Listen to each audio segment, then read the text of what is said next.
घर हो या बाहर या फिर दफ्तर, महिलाओं की सुरक्षा बहुत ज़्यादा मायने रखती है।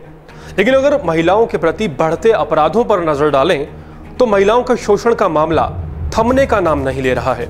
खासतौर पर राजधानी दिल्ली में महिलाओं की सुरक्षा को लेकर सरकार और प्रशासन के सभी दावे खोखले साबित हो रहे हैं।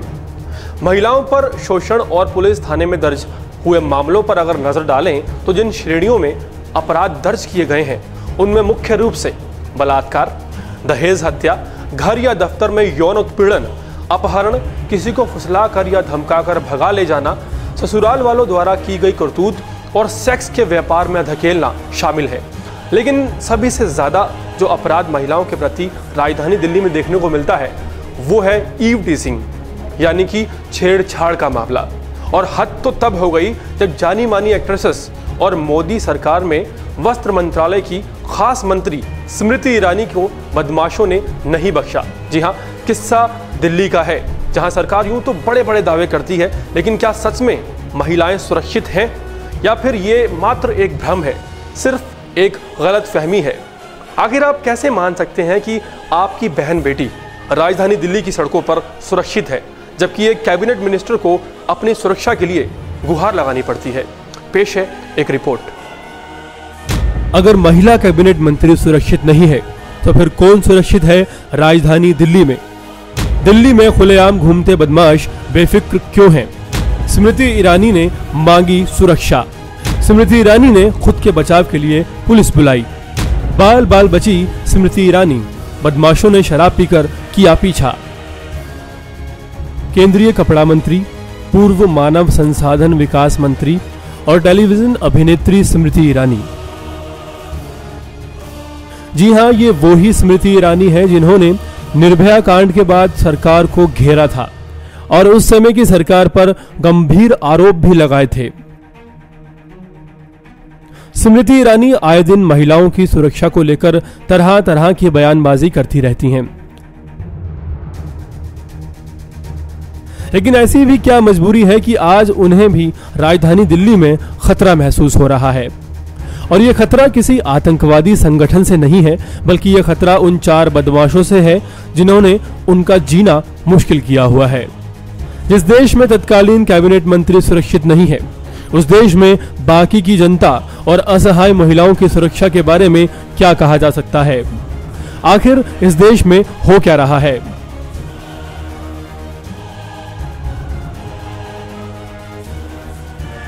महिलाओं को कौन से कपड़े पहनने हैं, इसे लेकर चिंता करने वाले हजारों शुभ चिंतक देखने को मिल जाते हैं।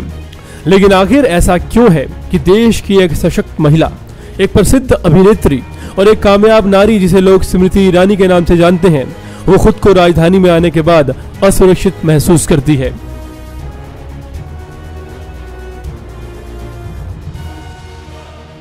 केंद्र सरकार की कैबिनेट मंत्री स्मृति ईरानी के साथ बीती रात राजधानी दिल्ली में जो हुआ, उसे सुनकर आम आदमी ये सोचने पर विवश कर देता है कि क्या इसका नाम सुरक्षा है?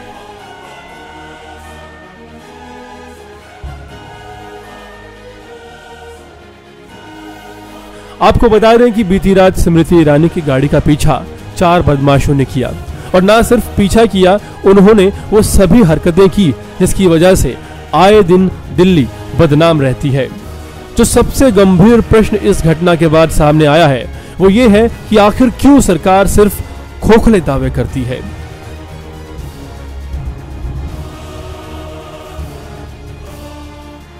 दिल्ली में बीती रात केंद्रीय कैबिनेट मंत्री स्मृति ईरानी एयरपोर्ट की तरफ रवाना हुई तो उनके पीछे 4 बदमाश लग गए। और उसके बाद क्या हुआ, इसे बताने से पहले हम आपको बताना चाहेंगे कि ये चारों लड़के दिल्ली के ही रहने वाले हैं और राजधानी के मूल निवासी हैं।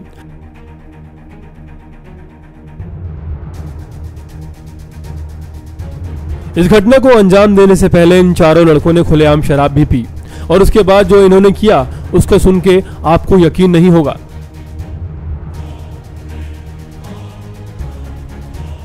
सरकार, चाहे वो केंद्र की मोदी सरकार हो या फिर वो आम आदमी पार्टी की सरकार हो, सिर्फ और सिर्फ खोखले दावे करती है। और सबसे बड़ा प्रश्न यह है कि अगर भारत जैसे विशाल देश के कैबिनेट मिनिस्टर की सुरक्षा नहीं है तो आम महिलाओं के बारे में क्या टिप्पणी की जा सकती है। स्मृति ईरानी का जन्म 1976 में दिल्ली में हुआ था। वो यहीं पली बढ़ी और अपने करियर की शुरुआत भी यहीं से की। हालांकि बाद में स्मृति ईरानी मुंबई चली गई। अब जाहिर है अगर स्मृति दिल्ली में ही पड़ी बढ़ी हैं तो यहाँ का माहौल भी भली भांति जानती ही होंगी। ऐसे में अगर उन्हें पता चलता है कि दिल्ली में महिलाओं को लेकर सुरक्षा के कड़े इंतजाम नहीं है तो उन्हें महिलाओं की आवाज़ क्यों नहीं उठाई? ये सवाल इसलिए भी ज़रूरी है क्योंकि आज जब एक कैबिनेट मंत्री को अपनी सुरक्षा बढ़ाने के लिए गुहार लगानी पड़ रही है तो किसी और महिला की सुरक्षा की क्या गारंटी ली जा सकती है? स्मृति ईरानी एक ऐसे पद पर काबिज हैं जहां पहुंच पाना कोई मजाक नहीं है। लेकिन फिर यह सवाल उठता है कि आखिर क्यों महिलाओं की सुरक्षा की चर्चा ज़्यादा होती है लेकिन असल ज़िंदगी में महिलाएं बिल्कुल भी महफूज नहीं है? क्या कारण है कि महिलाओं की सुरक्षा सिर्फ विज्ञापनों में नजर आती है? आखिर क्यों एक दूध पीती बच्ची से लेकर एक वरिष्ठ महिला तक खुद को असुरक्षित महसूस करती है? बीती रात जो वारदात हुई उसके चलते केंद्रीय मंत्री स्मृति ईरानी को पुलिस बुलानी पड़ी। अब पेश है एक रिपोर्ट। बड़े बड़े राजनेताओं को चुनौती देने वाली दिग्गज महिला मंत्री स्मृति ईरानी असुरक्षित हैं। और ऐसा हम नहीं कह रहे। बीती रात जब स्मृति ईरानी एयरपोर्ट रवाना हुई थी तो उन्हें यह बात नहीं मालूम थी कि आज उनका सामना ऐसे बदमाशों से होगा जो दिल्ली की सड़कों पर खुलेआम शराब पीकर बेफिक्र घूम रहे हैं।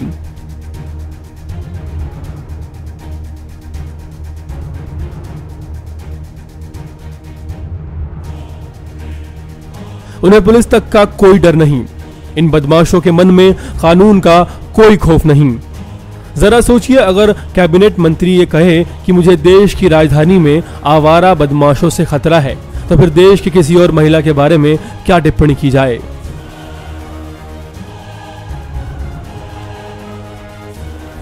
आखिर क्यों आज भी भारतीय नारी सिर्फ असुरक्षा महसूस करती है?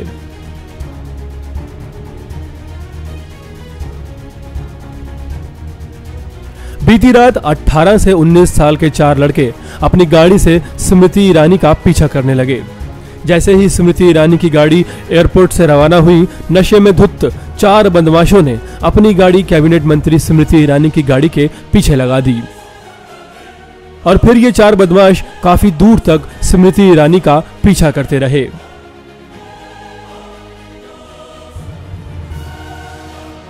जैसे ही स्मृति ईरानी की गाड़ी चाणक्यपुरी में दाखिल हुई, स्मृति ईरानी ने इस बात की जानकारी पुलिस को दी और 100 नंबर पर कॉल किया। इसके बाद जल्द ही चाणक्यपुरी पुलिस ने इन 4 आरोपियों को गिरफ्तार कर लिया और इन 4 की मेडिकल जांच करवाई गई, जिस जांच में यह खुलासा हुआ कि ये 4 बदमाश नशे में धुत थे। जांच में पता चला कि ये लड़के दिल्ली विश्वविद्यालय के छात्र हैं और दिल्ली के ही रहने वाले हैं। शुरुआती जांच के बाद इन 4 लड़कों को पुलिस ने हिरासत में ले लिया और कार्यवाही शुरू कर दी और इसके बाद ही स्मृति ईरानी की सुरक्षा बढ़ा दी गई। अब केंद्र इस बात पर विचार कर रहा है कि जल्द से जल्द स्मृति ईरानी को जेड सिक्योरिटी दी जाए।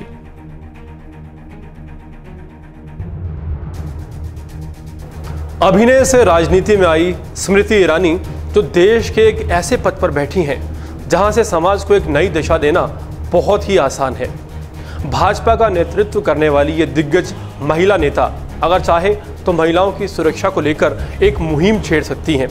लेकिन ये हमारे देश में सबसे ज़्यादा दुर्भाग्यपूर्ण है कि जब कोई नेता विपक्ष में होता है तो महिलाओं की सुरक्षा की दुहाई देता है, लेकिन जैसे ही उसे सत्ता मिल जाती है तो सब कुछ जानकर भी अनजान बने रहने का नाटक करता है।